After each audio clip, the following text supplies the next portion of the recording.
Camille Lou, les bracelets rouges, c'est bouleversant de me dire que cette histoire est inspirée d'une histoire vraie. Dans les bracelets rouges, lundi 5 février à 21h00 sur TF1, où Camille Lou joue le rôle d'une belle-mère confrontée au cancer de son beau-fils, Camille Lou fait une entrée remarquée dans le monde des comédiennes. Comment avez-vous abordé ce rôle, extrêmement délicat?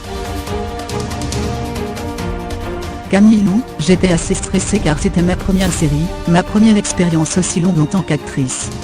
Mais tout s'est fait de manière assez naturelle. Je crois que jouer, c'est réussir à ne pas jouer. Réussir à être soi. Une révélation qui vous vient de Danser avec les stars? Exactement. Je me suis amusée à incarner des personnages tous les samedis soirs sur le dance floor. Quand Pietra m'a dit que j'étais une actrice qui danse, je me suis effondrée. Parce que je suis une fille de la campagne à qui on avait dit que chanter à Paris, c'était pas la peine d'y penser. Alors, faire des films, c'était inimaginable. Ce rôle est à la fois une belle revanche sur ceux qui n'ont pas forcément cru en moi, et un grand merci aux autres.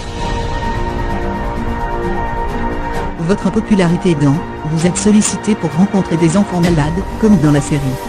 Comment se protège-t-on à leur contact?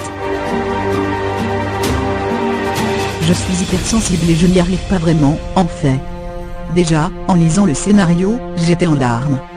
Me dire que cette histoire est inspirée d'une histoire vraie, c'est bouleversant. Il y a quelques années, sur les amants de la Bastille, on avait rencontré une jeune fille qui se battait contre un cancer. Peu après que je l'ai revue, sa mère m'a annoncé son décès. Ça m'a tellement bouleversée que j'ai alors pris conscience qu'il fallait que je me protège davantage. Les choses s'accélèrent pour vous. Après les bracelets rouges, il y aura une autre série pour France 2, Maman a tort, ainsi que le film Zone Franche, avec notamment Gilles Lelouch. Je touche du bois. Cette année, j'aimerais me consacrer pleinement au métier de comédienne. Comme on ne peut pas tout faire, je vais mettre la musique en stand-by quelques mois. Le jour où vous aurez envie de fonder une famille, il va falloir mettre votre vie professionnelle entre parenthèses. Comment appréhendez-vous l'instant? Pour moi, le plus grand rêve, c'est de fonder une famille, pas de remplir un Stade de France, ou de faire un film à Hollywood. Aujourd'hui, je n'y pense pas vraiment. Je viens d'acheter un petit chien, un Spitz qui s'appelle Nu. C'est déjà un très grand changement. Le bébé, on verra plus tard, elle sourit. Justement, si l'on enlève le travail dans votre vie, que reste-t-il? Mettons. Le boulot, ce n'est que la cerise sur le gâteau. En fait, je suis très proche de ma famille, j'ai mon copain, Gabriel, on est notre petit chien.